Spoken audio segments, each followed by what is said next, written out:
lazy and like to just run through it. So remember that when we talked about cell biology, we talked about a specific organelle in the eukaryotic cell that required oxygen in order to produce ATP. So what was that organelle called? Mitochondria.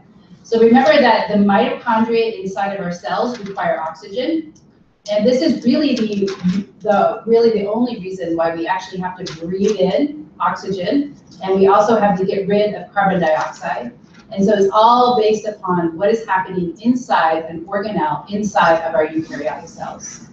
So when we look at respiration, we can talk about the difference between internal and external respiration. So when we are talking about external, this is from the lungs to the blood. So external. So the lungs are or contain air that we breathe in from the atmosphere, and they exchange substances with the blood. So oxygen would move in, so that would be the top arrow, and carbon dioxide moves out. So that's called external respiration. But once it is in the blood, remember that the oxygen is transported, attached to the hemoglobin molecule inside the red blood cells. And also remember that CO2 is dissolved in water and actually gets transported as a bicarbonate ion in solution.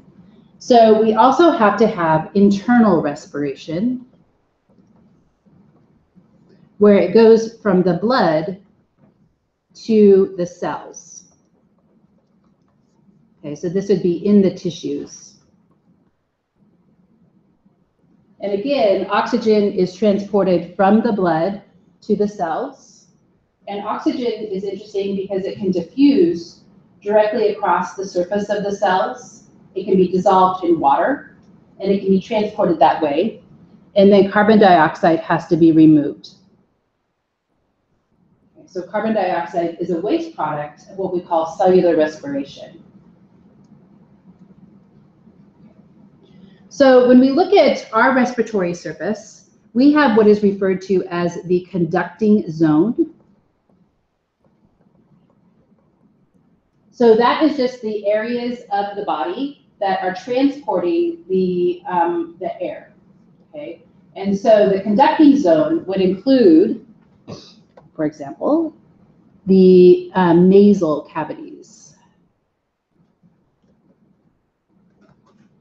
So there's a reason why people tell you to breathe through your nose rather than breathing through your mouth, because the nasal cavities actually help to filter stuff out of the air, and they actually also help to humidify the air. So if we look at in the nasal cavities, we have the opening to the nasal cavity, which is the vestibule. So that is, if you think about it, where you could stick your finger into your nose, right? That is the vestibule. So that is actually composed of stratified squamous epithelial tissue.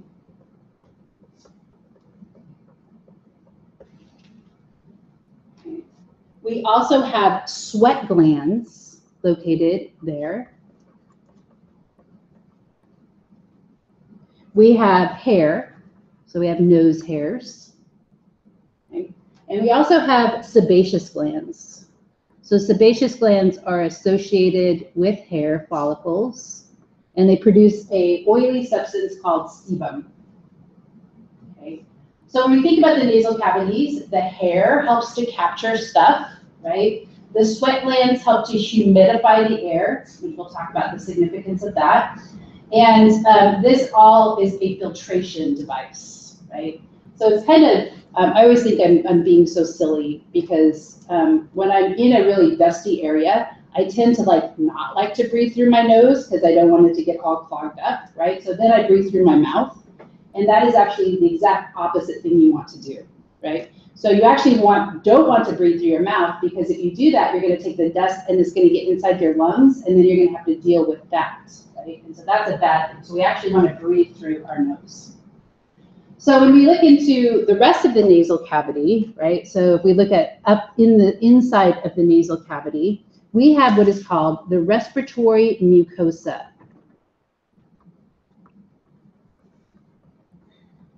And this is a very different type of tissue than the stratified squamous. So our skin is stratified flat cells that are used for protection. And so the vestibule is protected against abrasion.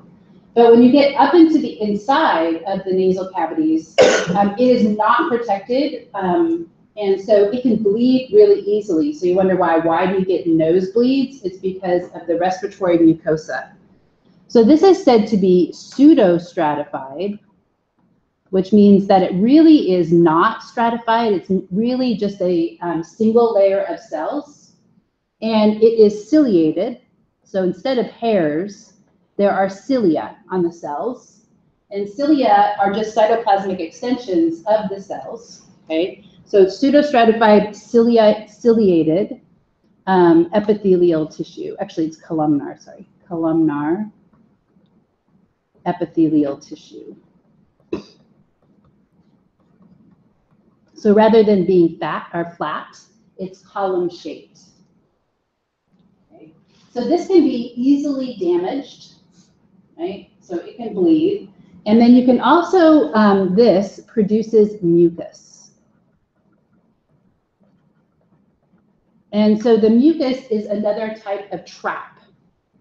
So stuff gets trapped in there, and then the cilia actually move the mucus towards the throat, where you can either cough it up or you can swallow it, okay? So it doesn't move it out through the nose, right? That, it actually moves it back into the throat. So the cilia move mucus towards the throat.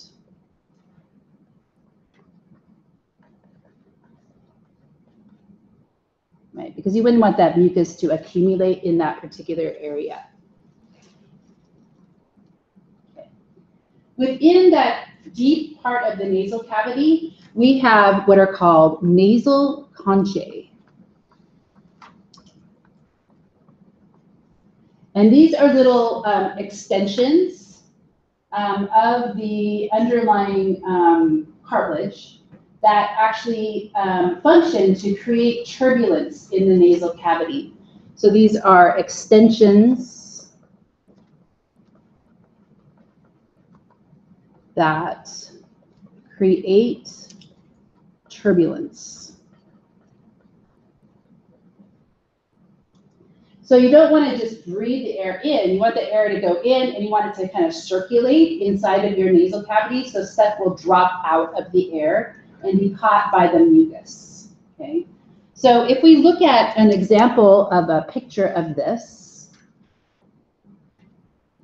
so this is the vestibule right here, and then up in our nasal cavity, oops, this isn't working, up in our nasal cavity, right there, those little extensions that look like this, those are actually the conchae.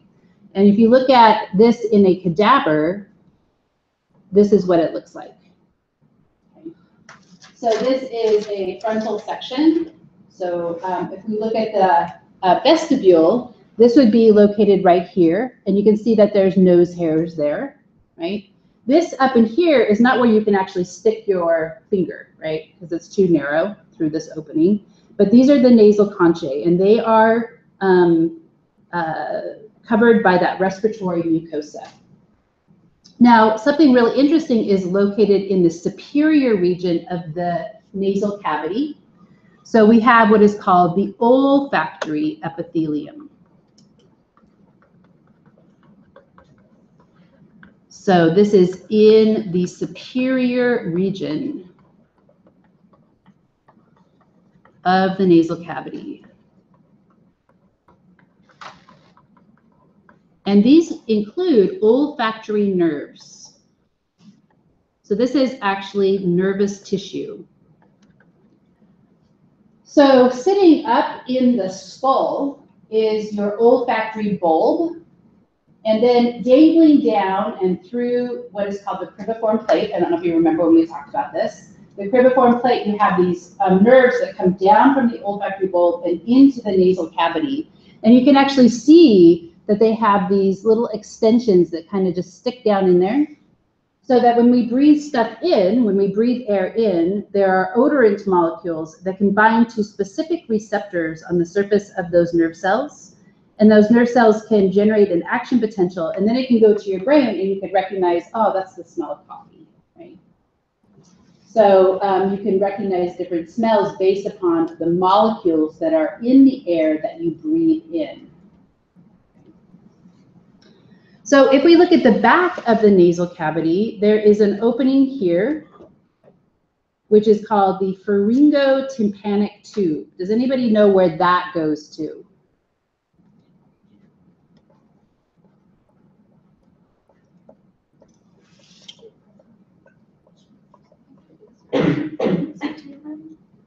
So where's the tympanum? In your ear, right? So this is sometimes referred to as what? Canal, but it's also called eustachian tube, right? Your eustachian tube. And so you'll notice in the back there, there's an opening. And remember that this connects the back of the throat, that region right there, the back of the nasal cavity, to your middle ear. And so this is what gets plugged up. So let's say you have a cold and your epithelium gets all swollen because there's a viral infection there, right? And then it's hard to breathe. And then you can get actually a bacterial infection because this gets all swollen. And then it can block up your eustachian tube, or even worse, it can get into the eustachian tube and go to the middle ear and cause a middle ear infection, right? So this is also what equilibrates the air in your middle ear, so that if you're going up in an airplane or going over a mountaintop, your eardrums will pop. And that's because the pressure in your eardrums decreases as you go up, and so you need to equilibrate that, and it is due to airflow from the back of the nasal cavity into the pharyngotympanic tube.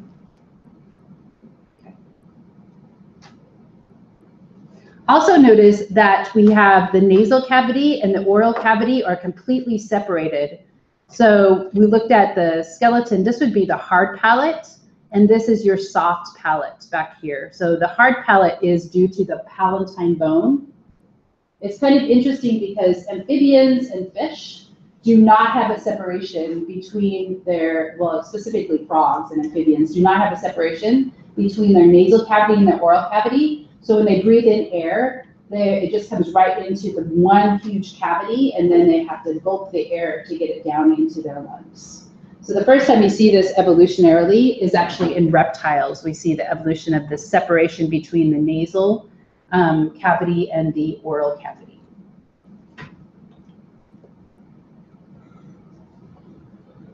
Okay, so the next part of the conducting zone is called the pharynx. And the pharynx is the back of your throat, right? It is before the esophagus and the trachea. So it is actually a common opening to the digestive and respiratory systems.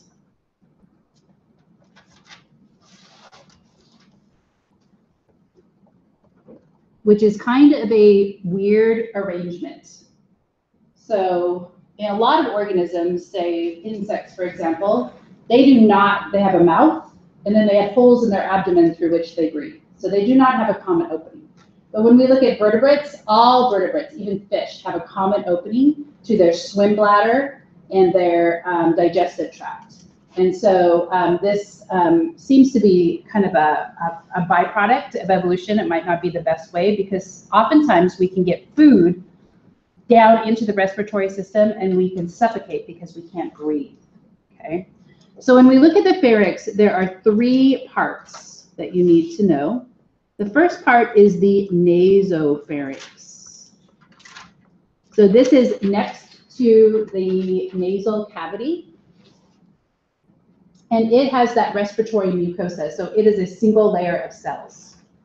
And then when we look at the oropharynx, this is like right behind your throat. So when you swallow, food goes into the oropharynx. Now you don't want to damage that tissue, and so the oropharynx is actually stratified. So I'll just put it stratified squamous epithelial tissue. So stratified just means it's many layers, which means that it's protected from abrasion. This is why it hurts so much when you accidentally get stuff coming out your nose, like, you know, you're eating and then you laugh and then stuff comes up your nose, right? It hurts because the nasopharynx is not protected against abrasion, right? And so it can cause bleeding.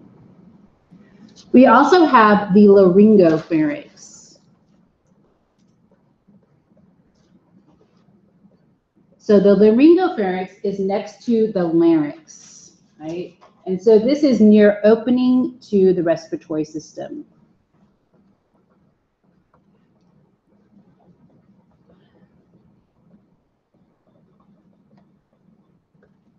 That's the laryngopharynx.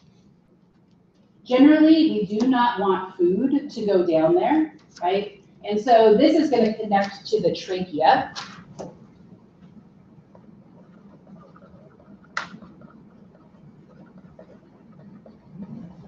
The trachea is in front, or it's anterior to the esophagus. And so we want food to avoid going into the trachea and instead go into the esophagus, so that's shunted into this esophagus.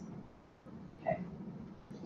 So the opening to the trachea is called the glottis.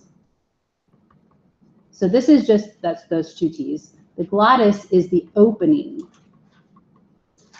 into the larynx and the trachea.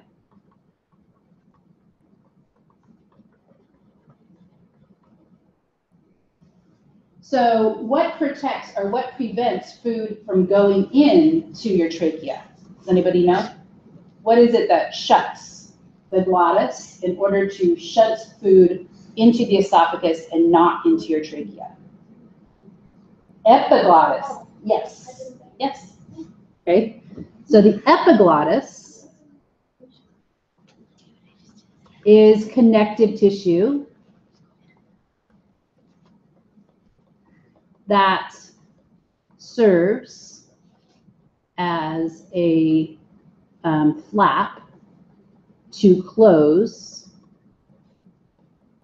the larynx.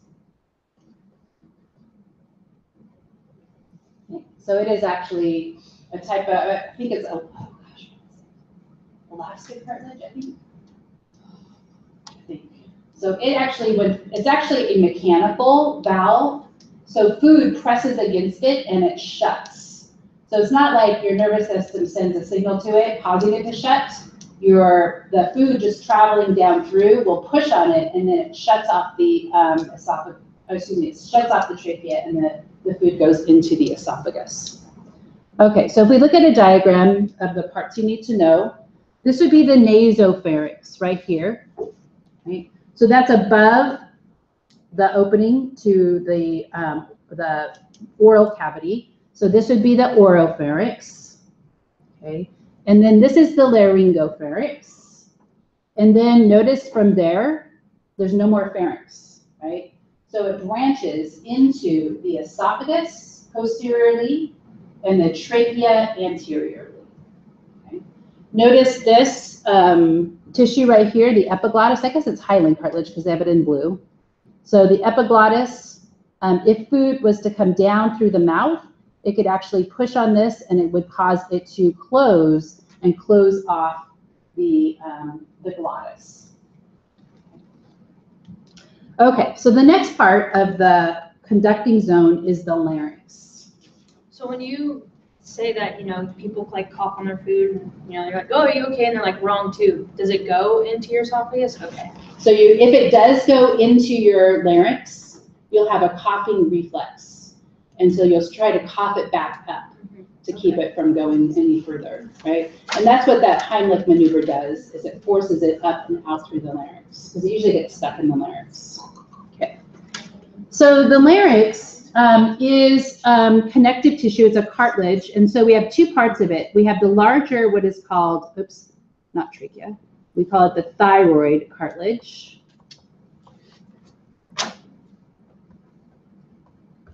This in males makes up what is called the Adam's apple.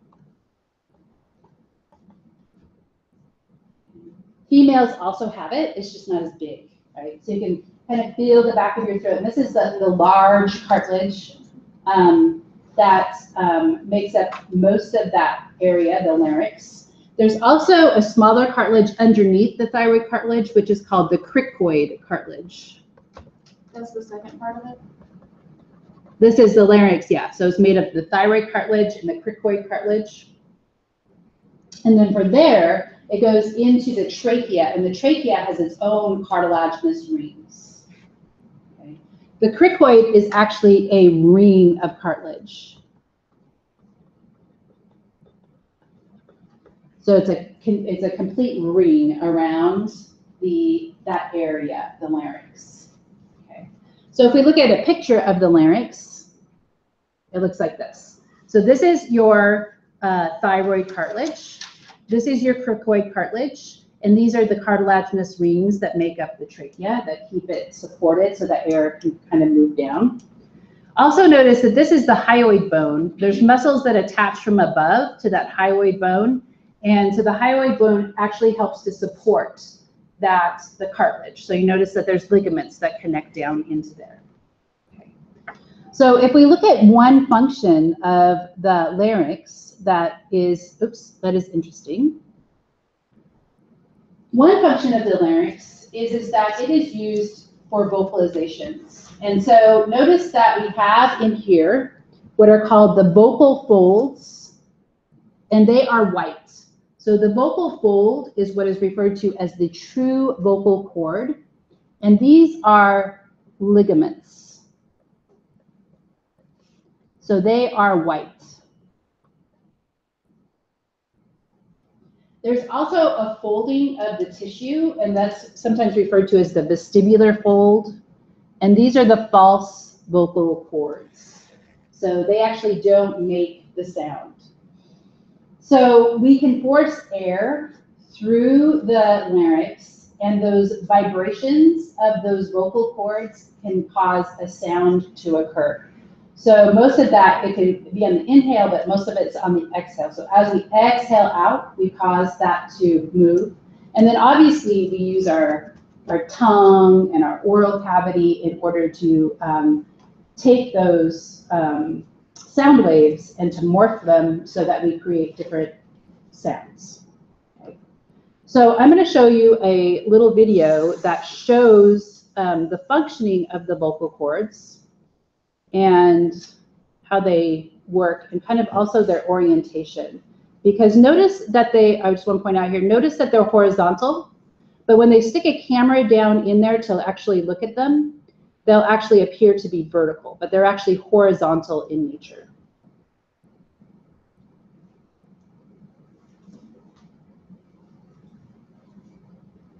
Live video of a singer's vocal cords as she sings. You may want to sit Move this over. down.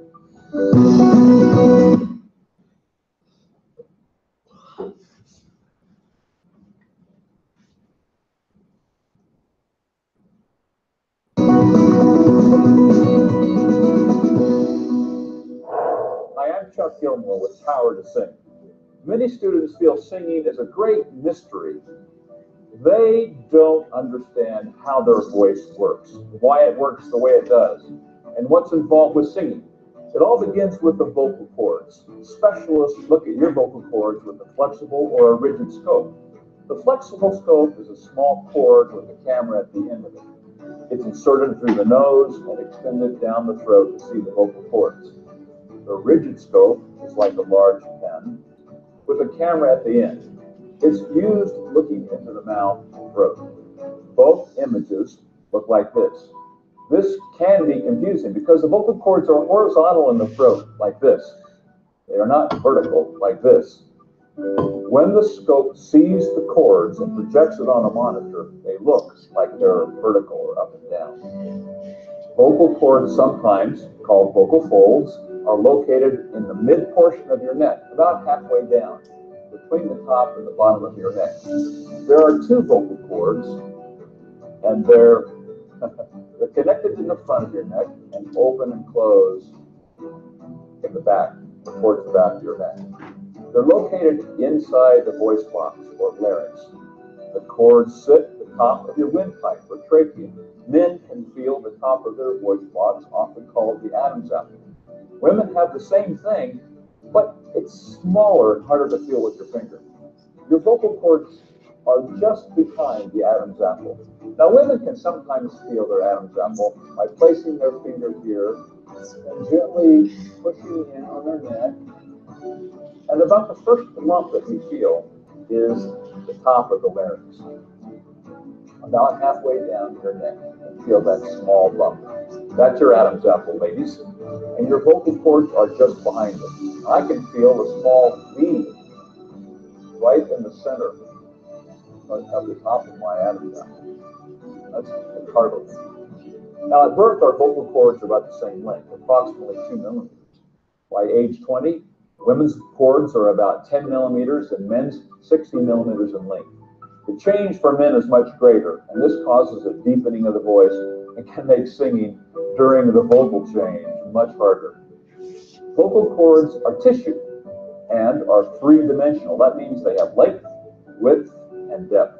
Just like other tissue in your body, there are different layers of tissue. Vocal cords have three primary layers: muscle, ligament, and mucosa. It's the slick outer layer of the vocal cord.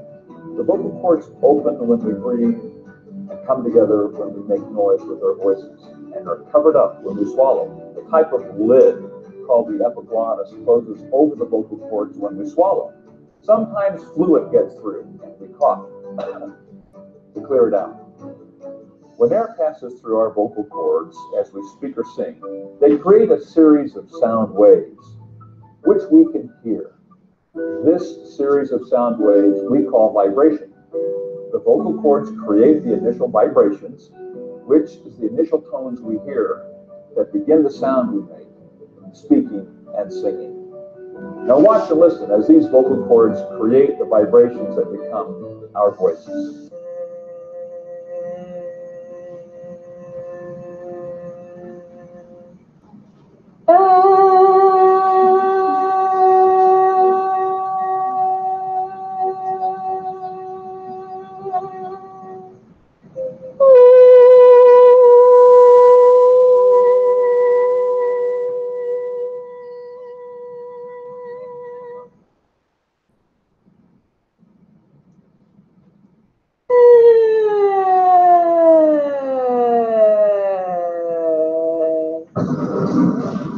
Okay. Do you know your vocal type?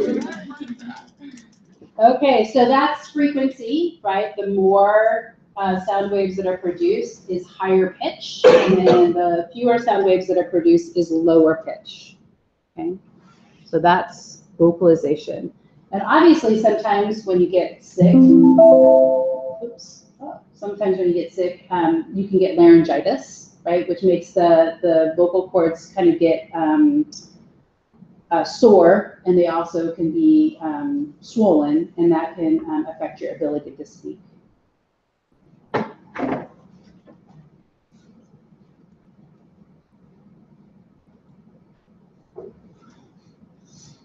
Okay, so we're going to next talk about the trachea.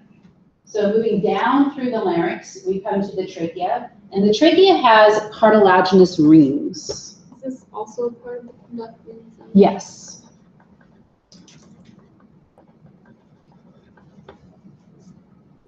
And it is in the trachea where we go back to that respiratory mucosa. So we have that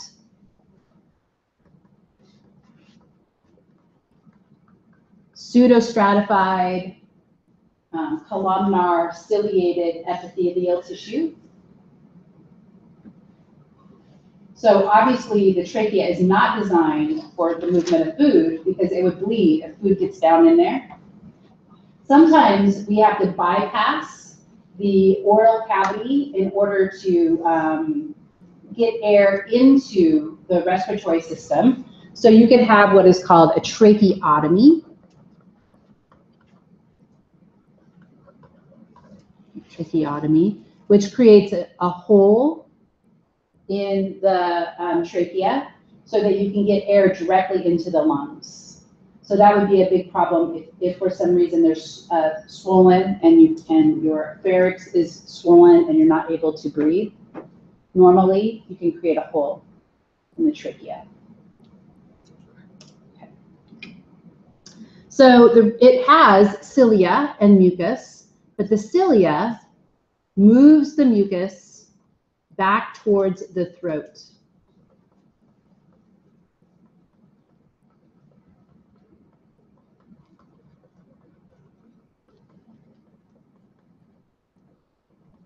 Where it is coughed up and swallowed.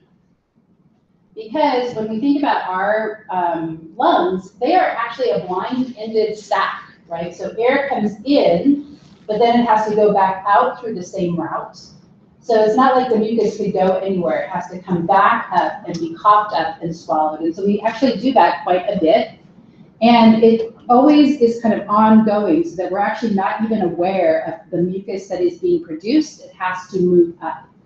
One time that it becomes kind of obvious if your cilia are not working is when we talk about smoker's cough. So then we get the destruction of the cilia due to cigarette smoke. So what that means is that their cilia is not moving the mucus all the time, and so they have to hack it up. They have to mechanically, they have to like hack and try to get all the mucus to move out of their lungs, up through their trachea, and then out. And so specifically, if you've ever been around somebody who smokes a lot, when they wake up in the morning, after they've been asleep, they have to cough and cough and cough and cough. And what they're doing is they're doing the work that the cilia would have done overnight, but they actually have to do it physically in order to get the mucus up, right? There are some respiratory diseases, a genetic respiratory disease called cystic fibrosis. And in cystic fibrosis, you get this big sticky mucus in the lungs. And so sometimes you actually, the kids actually have to, if they have cystic fibrosis, they go through a therapy treatment where they will actually pound on their back and the kid will cough in order to try to get that extra mucus up. So cystic fibrosis causes too thick of mucus in the respiratory tract. Now, if the mucus stays in the respiratory tract, it can capture bacteria, but it can also be a form of infection, right? So you could get, if you have a mucus stuck in your lungs, then you could get infection, and it wouldn't automatically move up and out, and it would be a source of infection. And so people with cystic fibrosis and also smokers are more likely to get pneumonia, which is a bacterial infection inside the lungs. One of the good things about the smoker's lung, however, is that the respiratory mucosis is continually replaced. And so it is short term. So if you stop smoking, then it repairs the mucosa, and then the cilia are able to come back. So it's not a permanent condition.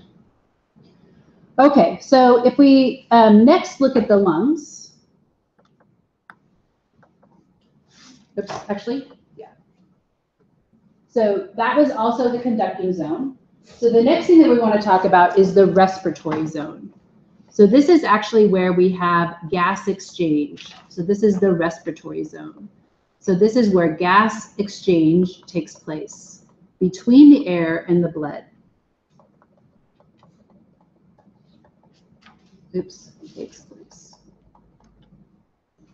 Okay. So the trachea actually branches into two bronchi, and then they branch into smaller and smaller vessels until we have these really small vessels called bronchioles. So this is my trachea. This is my bronchus. Okay, so it'd be my left bronchus. And then the very small vessel that is connected to a structure that looks like that is what is called a terminal bronchiole. Okay. It's called terminal because that's the last part of the conducting zone. And then we have what is called the alveoli. So this is called, that is the alveoli. That's E-O-L-I. So the respiratory membrane is in the alveoli.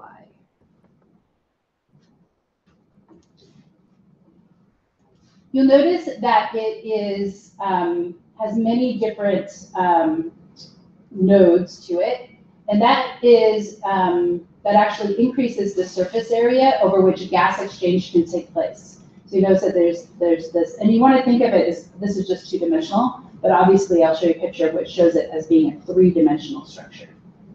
Okay, so the alveoli is thin, so it has a thin membrane.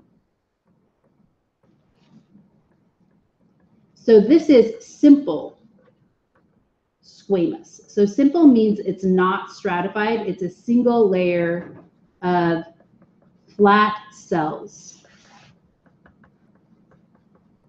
So it looks like this.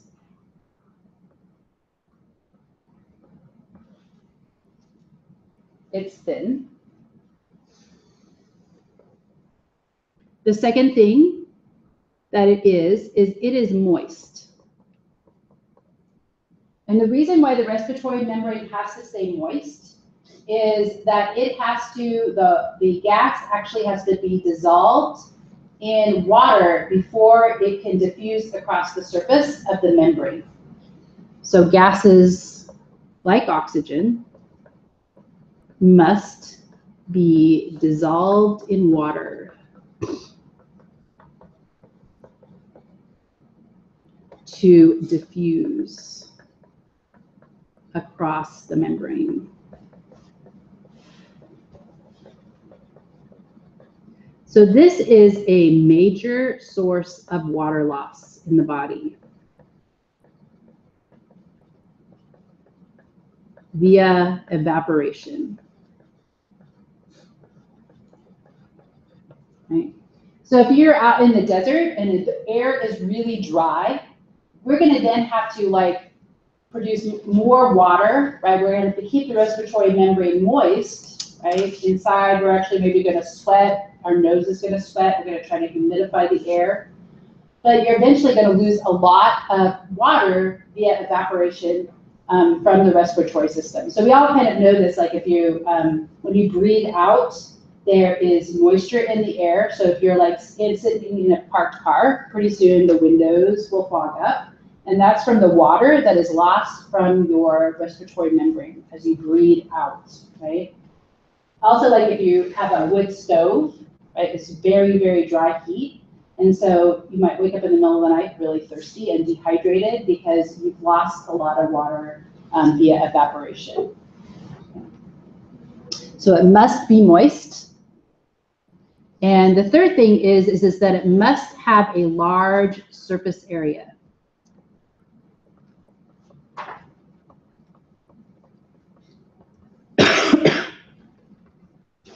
So when we look at lung disease, like emphysema, and we'll talk about the different types of lung diseases, but sometimes in the lung diseases, you lose a large surface area and the lining becomes thick, and so the gas cannot diffuse across, right? And so you're kind of not getting enough oxygen. So then they have to put you on oxygen so that you diffuse more oxygen into your blood. So this can be a problem for people that have respiratory diseases that prevent the oxygen from getting into the blood and then out to the tissues where it's needed. Okay. So if we look at the alveoli, it looks like this. So again, we actually have to take air into these spaces, and then we actually have to get the air out of the spaces. If we look at a cross section through the lung tissue, this little bulb, like maybe structure right there and maybe like right here, This is like that two-dimensional alveoli that I drew, right? So this would be surrounded by capillaries, and this needs to be thin. If this membrane, if you look at it under a person with emphysema, the membrane will be really, really thick, and it'll be really hard for them to get oxygen across that surface. Okay. So if we look at the type of epithelial cells in the alveoli,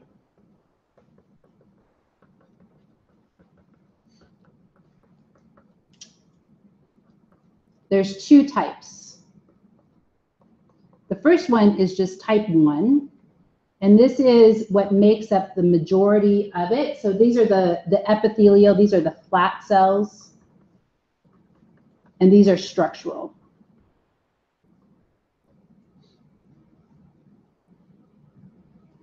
Type 2, on the other hand, has a different function. Type 1, type 2.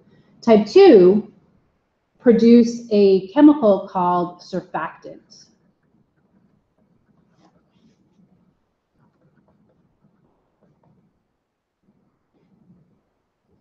And what surfactant does, it plays a huge, important role. Because the epithelial tissue is so thin and it has to be moist, simply the attraction of the water molecules to one another can actually cause the alveoli to collapse. And so what the surface or the surfactant does is this reduces the surface tension of water.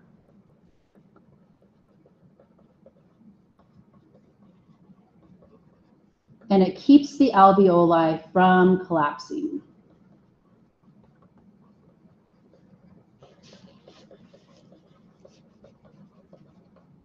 Super important. So this is the way that we kind of probably discovered this is what happens when you have a baby that is born too soon, prematurely, and their lungs are not yet fully developed, they say. So the lungs open up and fill with air upon the moment of birth. So we go from getting our oxygen from our mothers and from our umbilical cord and our connection to the mother's circulation. We have to open up the lungs. And so premature babies often have a syndrome called infant respiratory distress.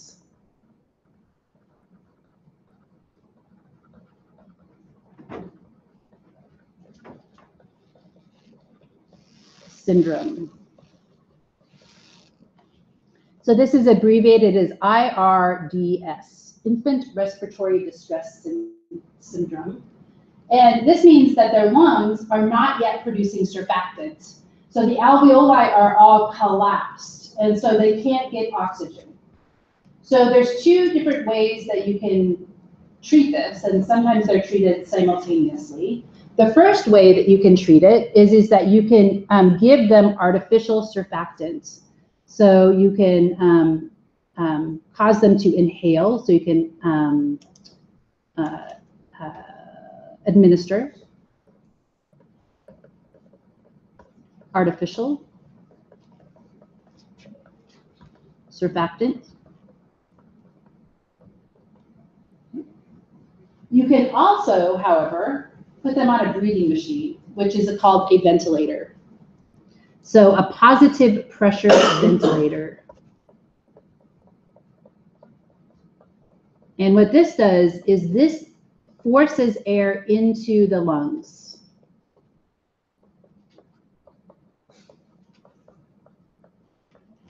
So by pressing and creating pressure differences, you can force air into the lungs, and this will help to open up the alveoli so that they can get oxygen. Right? So this is very, very common problem in premature babies, and so this is what is meant by their lungs were not mature. So their lungs were not producing surfactant. Another type of cell that's also found in the lungs is a macrophage. So here you can see in green, no, actually in blue here, this is a macrophage. So this is the macrophage. So we also have macrophages in the alveoli. So remember that macrophages just go around and they eat stuff. So let's say that we got asbestos fiber into our alveoli. The macrophage is going to attack the asbestos fiber and it's going to try to destroy it. Let's say we got pollen into our lungs, the same thing would happen. The macrophage would try to destroy it. And so those are really important because once we get into the alveoli, we can't have cilia and mucus, right? Because cilia and mucus and a thick membrane would not allow, right? We don't want mucus in our alveoli because that would prevent us from being able to breathe. So the debris from the macrophages, is that what we cough up? Like the... No. No. Okay. We do cough up macrophages all the time. So the macrophages ingest it and then use it as energy. Okay. Yeah. So if it's dead macrophages, we might cough up pus, I guess. Yeah. But we do cough up the macrophages. That's a good point. Okay. So these are type 1. So this would be a type 1 cell. Notice how they're flat and they're very thin. So gas exchange would take place. Notice how we have capillaries associated with the alveoli, and that is that external respiration going from the air inside the alveoli to the blood in the capillaries that are supplying or that are coming into the lung to pick up oxygen. So the green ones are the ones that are type 2, and they're the surfactant secreting cells.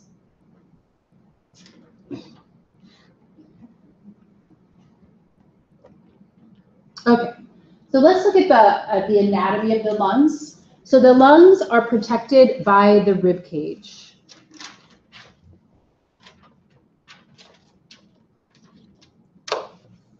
They are in the thoracic cavity.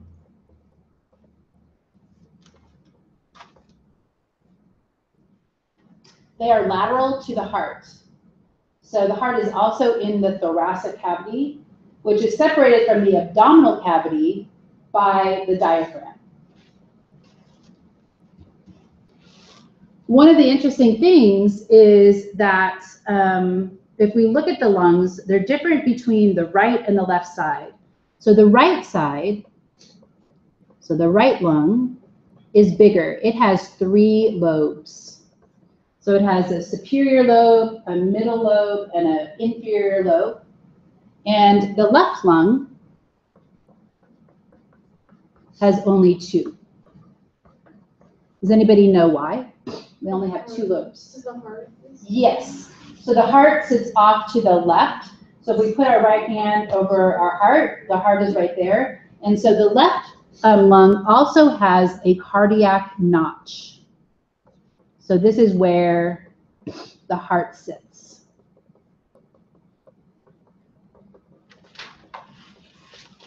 So the left lung is slightly smaller than the right lung because of the presence of the heart.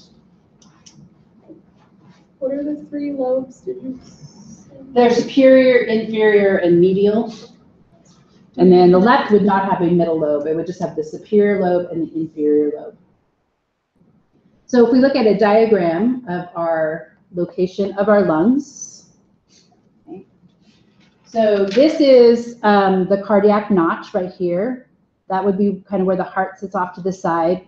This is the superior lobe, the inferior lobe, superior, middle lobe, what do they call that? They just call it the middle lobe, and the inferior lobe. This would be the diaphragm, and we're going to talk about the role of the diaphragm in breathing. It's interesting, only mammals have diaphragms, reptiles, amphibians, and birds do not have diaphragms. So it's a mammalian trait.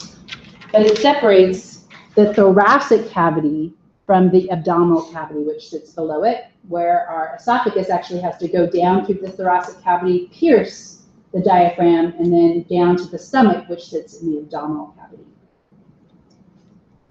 The other thing about our lungs is that they sit in their own membrane. And so the membrane that surrounds, the serous membrane that surrounds the lungs is called the pleural membrane. So we have pleural membrane. And this is a serous membrane, meaning that it produces fluid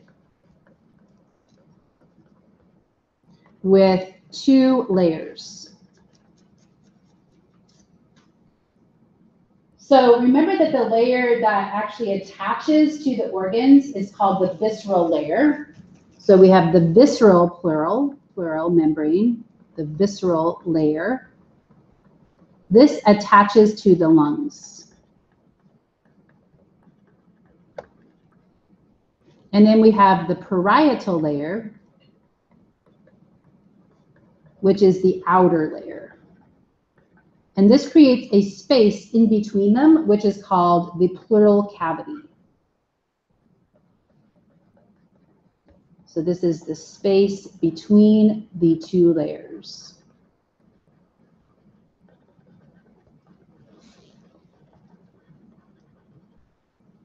So it's very much like when we talked about the anatomy of the heart, right? The heart doesn't have pleura, it has what? Peri, right? Pericardium. So there's the visceral pericardium, there's the parietal pericardium. So if I was to point to this on the lung, you would say that's the visceral pleura, because that's the one that's attached directly to the lung. So the viscera means actually like organs. And then the parietal means to the outside, right? So this would be like of the ribs shown here. And then that space is filled with fluid, and that is called the pleural fluid, okay? So what this does, having this space and this fluid, is it allows for friction-free breathing. So your lungs can expand and they can contract and they can kind of move around in that body cavity, and so this reduces friction. And that's really important because you can get inflammation of these tissues, the pleura, and it's referred to as pleurisy. So this is inflammation of the serous membranes.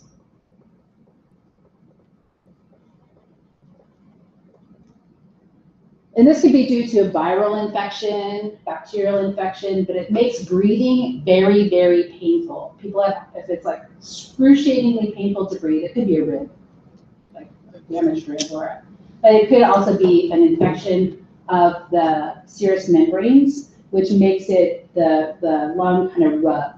And so that causes friction when you breathe.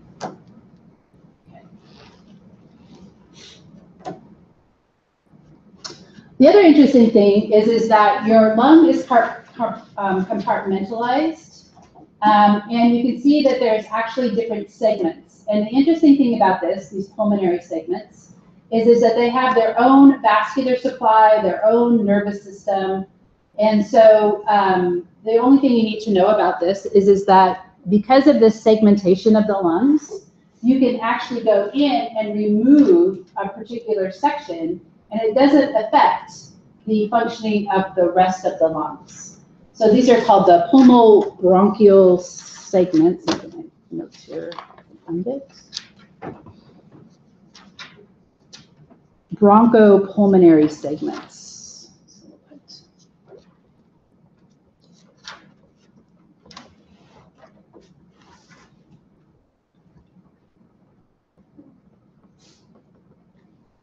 So these have their own artery, vein, and bronchi, or bronchus, and they're separated by connective tissue. So these have their own vascular supply. Okay. And you can remove one without affecting others. So if they go in and part of there's cancer, and they can go in and remove a few segments, right? They know that there's these segments that are important from a pathological, but also from being able to remove parts of the lung and leave others that are present. And so that's why you see these really, oftentimes you see these really colorful pictures of the pulmonary tree, because those show the different segments. Okay. So the last thing we're going to talk about today are lung pressures. And so these pressure differences are actually what allow us to inhale and then exhale. And so when we're talking about pressure, pressure is related to volume.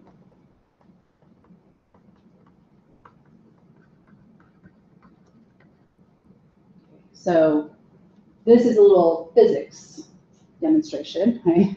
So if you look at, if you decrease the volume, so let's say you had a partially blown up balloon and you wanted to expand one area of it, right? You would take your hand and you'd squeeze it, and then what's going to happen is the air is going to move, but it's going to be more rigid, right? It's going to be blown up. So as you decrease the volume, you actually increase the pressure, and vice versa.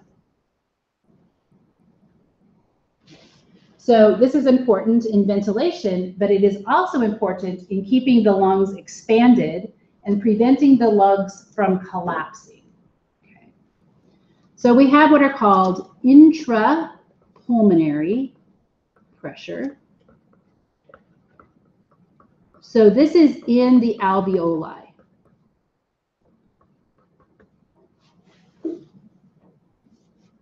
So pressure is measured in millimeters of mercury. So when we talk about blood pressure, we measured it in millimeters of mercury. When we talk about atmospheric pressure and the gases that are found in the atmosphere, we also measure it in millimeters of mercury. So we could say that it is about 760 millimeters of mercury.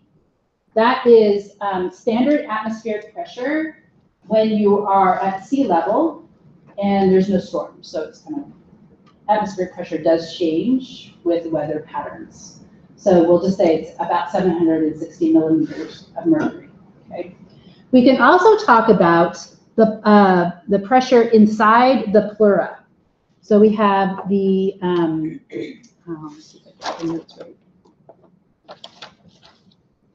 Intrapleural pressure.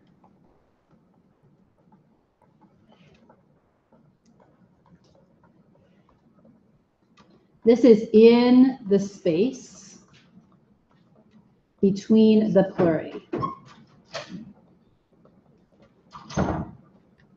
Okay, so this is in the space between the pleura, intrapleural pressure.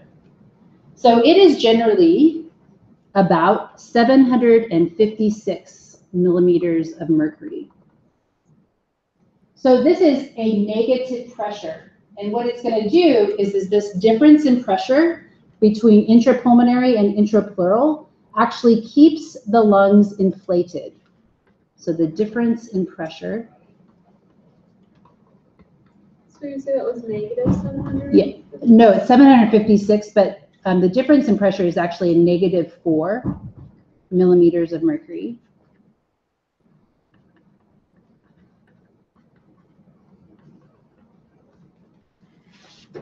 The lungs inflated.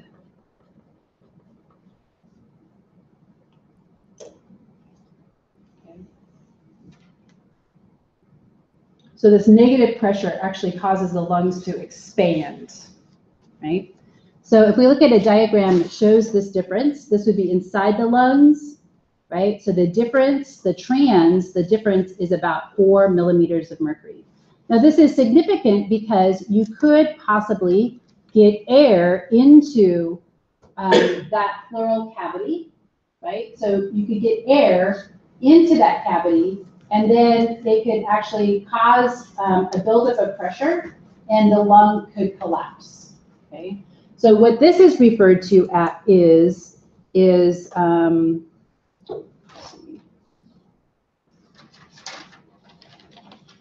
the notes.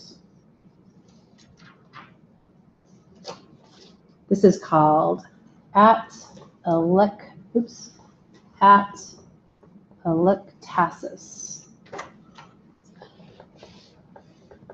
or collapsed lung. Okay. This is where air gets into the pleural cavity.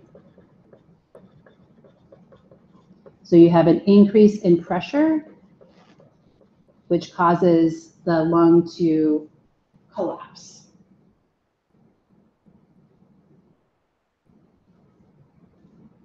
This is also sometimes referred to as when you get air into the thorax, it's called a pneumothorax. We'll talk about the different types of pneumothoraxes. We don't have time today, but one way that you can have is through traumatic. So let's say you get stabbed by a knife. So a knife can go in there, right, and air can enter from, or actually can damage the lung tissue, and air can enter into that pleural cavity. The other way to do it is that you could have a lung infection or emphysema, and you can get air leaving the lungs and entering that cavity, and then the lung will collapse. Okay. But how do you get the lung to not be collapsed? Does anybody know? Put up foam. Do you come in through the lung? Could you? No, because the passageways are too small. So one way to do it is to put a pipette or like a needle, right, a syringe in through here and draw the air out. So if you can draw the air out, then you're going to create a negative pressure and the lung will re-expand. So you probably see, you probably watch television shows where they use a pen, they take the insides out and then they suck the air out of it and it causes the lung to re-inflate. Okay, so that's it for today, and we'll talk about pneumothorax a little bit more. And then we're going to talk about ventilation and the role of the diaphragm.